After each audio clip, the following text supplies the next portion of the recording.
I'm Christy and welcome back to my channel. In today's video, I'm here with a bookshelf tag collab. So this is a collab video that Monica from Pardon This Book Addict, she ended up reaching out to me and asking if I wanted to do this bookshelf questionnaire kind of tag video with her where we answer some questions about our bookshelves and our book collecting. So I'm always down to chat about books, of course, my bookshelves, my book collecting, all of those things. So I was totally in for this video. I know that she did reach out to a couple other friends as well here on BookTube, and so I will tag them in the description of this video once I know who all participated in it as well. And then I'll also leave the questions as well so that if you ever want to do this bookshelf tag or questionnaire on your channel, like you totally can too. So there are 12 questions and I am going to just be looking at the questions and answering them as we go. Question 1 is, what book is the oldest book you own? So I have 2 books here that I have owned the longest personally on my bookshelves. Like these 2 books were my childhood reads and I have kept them ever since. So first up is The Martian Chronicles by Ray Bradbury. I fell in love with like fantasy and sci-fi books when I was growing up, and this is one of the first ones I remember vividly reading in elementary school. I was obsessed with like these sci-fi stories set on space. This is like an anthology, and yeah, like I just vividly remember this cover and flipping through this. We'd have to read certain stories, and like even back then in elementary school, like I was jumping ahead and finishing them out because I was like, I have to know what's happening. Like I was just so invested in this book.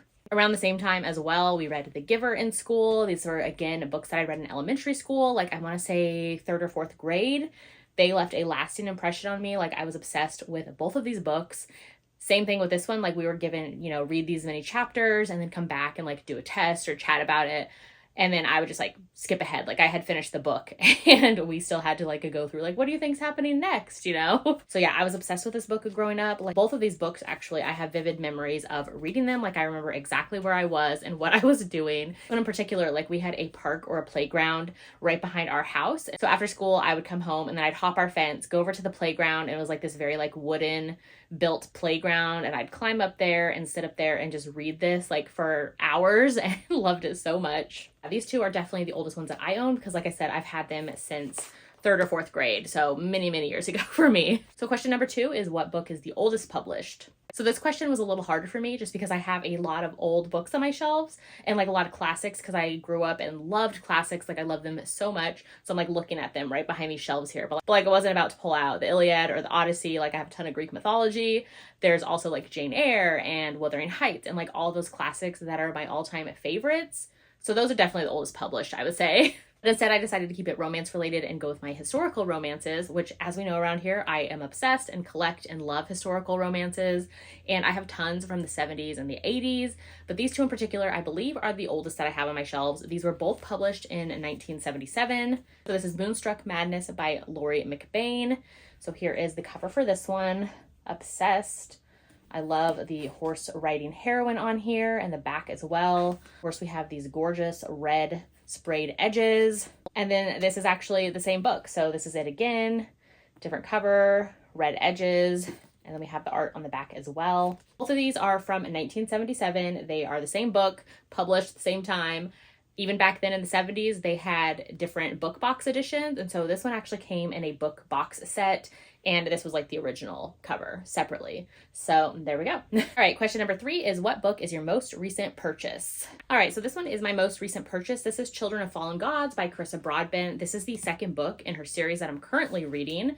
I was loving this series and decided to just go ahead and bite the bullet and grab all of her books in hardcover. I love to have my fantasy books in hardcovers, and this is just really stunning. I really love the quality of it that the author did. So yeah, that's the underside of it as well. My recent audio purchase, though, which I grabbed off of Audible last night, was Right Man, Right Time, I think is what it's called, from Megan Quinn. So that was my recent audio purchase. So question number 4 is definitely the hardest question. So this one is, which book is your favorite?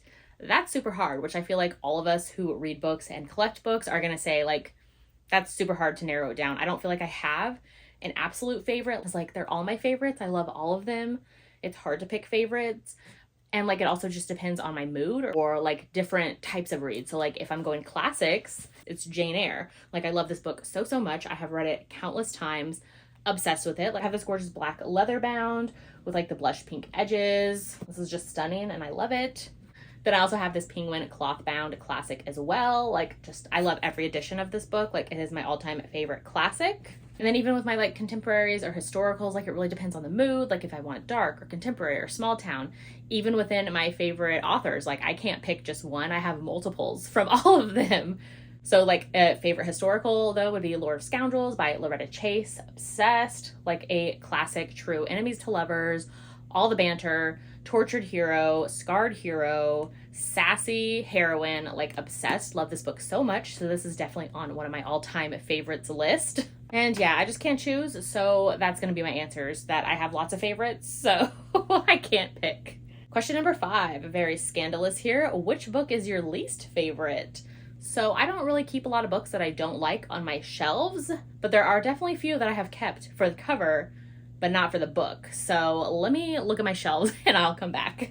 Okay, so I forgot. I do have one on my shelves that I read recently. Didn't love it, like wasn't going to complete the series, but I'm glad I did because I did find my favorite from this author in the series, but it is not this book. So this is Priest by Sierra Simone. I have kept this just because it's the Mystic Box edition, and so it's really beautiful. And yeah, but I didn't like this book. I think I gave it 2 stars. Like I wasn't going to continue on, but then I did, and Sinner was amazing, and then Saint was really good as well. So yeah, this is probably my least favorite on my shelves right now. So question number 6 is, what author or authors do you own all of their books? So I'm looking at my historical romance shelf over here. I know I have definitely a ton of historical romance authors collections. Like I collect all their books. So the ones that I have all of their books so are Lisa Kleypas, Beverly Jenkins, Lorraine Heath, Elizabeth Hoyt, Sarah MacLean, Tessa Dare, Julia Quinn. I know all those. I have all of their books, like with the original covers and the step backs and like all of those type of editions that I collect. Other than that, there's a bunch that I have almost all, but not all of theirs yet. Question number 7 is, what author or authors' books are you still collecting? So I'm sure there are tons of historical romance authors that I'm still collecting off the top of my head. None of them are coming to my mind. As far as contemporary, like Devney Perry, I'm still collecting all of her backlist. I have most of hers, though. I have like an entire shelf, like right here is just my Devney Perry collection. Ruby Dixon as well is another one. Sci-fi, like such good alien romances. I have most of hers. I think I'm only missing 2 of her original like Ice Planet Barbarians covers. Then I want to collect her other ones like Ice Home and the Fireblood Dragon series, and really all of hers. Like I'm obsessed with her sci-fi covers. One day, because she already takes up a good chunk of a shelf over here. Question 8 is, do you have any auto-buy authors? If so, who? Definitely do. So let's see. Kennedy Ryan, Devney Perry, Sophie Lark, J.T. Geisinger, Jennifer Hartman, Elizabeth O'Rourke. Those would definitely be it for contemporaries. For historicals, Lorraine Heath, Lisa Kleypas, Beverly Jenkins, Elizabeth Hoyt, Joanna Shoup. Definitely love all of those. I'm sure there's so many more, but those are the ones that like immediately, yes, need their book like right away. So question number 9 is, how do you organize your bookshelves? So I actually just recently, like last month, did an entire bookshelf tour video that I have up on my channel, which you can go watch because I go through every single shelf on my bookshelves, show every single special edition I have. Like I just go through all the things. So in there, I talk about how I organize my bookshelves as well. So basically my bookshelves, like this one behind me is all of my romance books. And so I have them kind of by trope or like subgenre. So like historicals are all together, and then I have like tropes together, like mafias, small towns, monster, alien. Like I categorize them like that, and then within each trope I categorize them by author and then in like series order or whatever the case. So that's how I organize those. Like some authors, like Devney Perry over here, she has her entire own shelf, and then they're like within each series that I have from hers in order. I have like a whole Kennedy Ryan shelf over here, which again, hers are then all in order for like each series and things like that. So some authors have their own shelves and the rest are kind of like mixed in. So like my Mafia shelf is up top. It has Cora Riley, A. Zavarelli, Mila Finelli, Sophie Lark, J.T. Geisinger, Katrina Jackson, like all of those great Mafia authors of books that I have. And then some are just like vibes, like the shelf right here is just like blue vibes. And then it like kind of goes. So like these are Jessica Hawkins. And then we go into Sea of Ruin. I have Torn by Carrie Ann Cole. This is No Tomorrow by Carrie Ann Cole, and it has like the music notes. So then that leads into like Dark Notes by Pam Godwin and my Jennifer Hartman collection. So they're kind of like blues and darks and like themey and vibey. So some of my shelves are like that too. They all make sense to me. They look beautiful. I love them. Question number 10 is, do you have any book box editions or special editions that came directly from the authors? Definitely. Probably like half of my shelf is special editions. Okay, maybe not that much, but a good chunk. Like, I love special editions so much. You can see quite a few special editions around me. So Long Shot by Kennedy Ryan, that was a Hello Lovely box edition. This Runaway series over here, this is a bind up of the entire Runaway series by Devney Perry, which you can get from her like shop website. Of course, you can see up here I have like Penelope Douglas's Mystic Box editions. This Sea of Ruin is from Eternal Embers. This is a special edition. I have a couple Sea of Ruins here. So I have the original, the Eternal Embers, and then the Mystic Box as well. Yeah, my shelf is filled with like special editions. So these are special editions, Mystic Box. Some of these spines that are backwards are Mystic Box special editions. Like here I have 3 copies of Welcome to the Dark Side by Gianna Darling. So I have the original, the Hell Lovely box, and then the newest one she did. Same with like Inked in Lies. I have the newest one she did, as well as a special edition by Dark and Quirky that I love. I am subscribed to tons of book boxes, and even like some of the like Trope of the Month, Hello Lovely box, where they do special editions, and just like all of the book boxes. I'm obsessed with special editions and love having them to collect. Question number 11 is, do you think book boxes are worth it? Absolutely. And it also depends though too.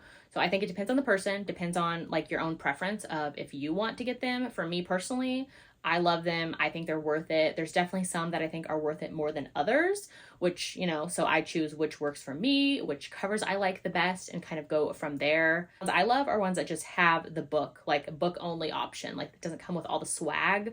Like I'm not a big swag girl, so I don't need all the like extra stuff that some of them come with. Like, let's face it, some of it is fun and cute, but some of it's like I don't have a lot of space for all this like stuff that I get every time. But yeah, I think they're worth it. But again, that question is very personal because it depends on each person. But like if you find a box or like art style or quality, or like books that are being adapted like into special editions that you enjoy, like I think you can find a box for you, and I think you can find it worth your while, worth your time. Question number 12, if you could recommend 3 books that you own for everybody to read, what would they be? So Real by Kennedy Ryan, obsessed with this book. Definitely like all of Kennedy Ryan's books, I would say, but this one in particular, love it. And I think it has a broad range of people that it can reach. So I definitely recommend this one. Lord of Scoundrels by Loretta Chase. I already talked about it earlier. Love this book so much. Classic historical romance, enemies to lovers. Like it holds up so well. Like it was written in the 90s. Sassy, badass heroine. And then the hero is like a tortured, scarred hero. They're like the perfect bantery couple together, obsessed. Like he seduces her in Italian. It's so, so good. And then Indigo by Beverly Jenkins, one of my favorite covers that is just so gorgeous. This one I definitely recommend. I recommend all of Beverly's books, but this one in particular is amazing and so romantic and just, such a beautiful story. So those are the 3 books that I recommend for today, at least. I mean, I could be here all day recommending books, and it totally depends on the person and kind of like what tropes they like as well and what they already read. Like I could find a book for you. So those are all 12 of the questions. Thanks again to Monica for reaching out and asking me to do this tag with her. It was so much fun. I can't wait to go watch everybody else's videos as well. Like I mentioned, I'm going to leave the questions in the description of this video so you can go copy paste them and do this video as well if you'd like, and I'd love to see it. If you ever have any other questions about my bookshelves or books or anything like that, let me know in the comments as well. I am going to link my bookshelf tour as well because like I said, that was recently, it was just last month, and I will show every single book and talk a little bit more in depth about my bookshelves. Also, if you're like not going to make a video, totally fine too. And if you want to answer just the questions from the description as well, you totally can in the comments. I'd love to know what some of your like favorite book box companies are, if you think they're worth it, what are some of your favorite books on your shelves. Yeah, let me know all the things. So if you haven't done so yet, make sure to like and subscribe so you don't miss out on any of my future videos, and I'll see you in my next one.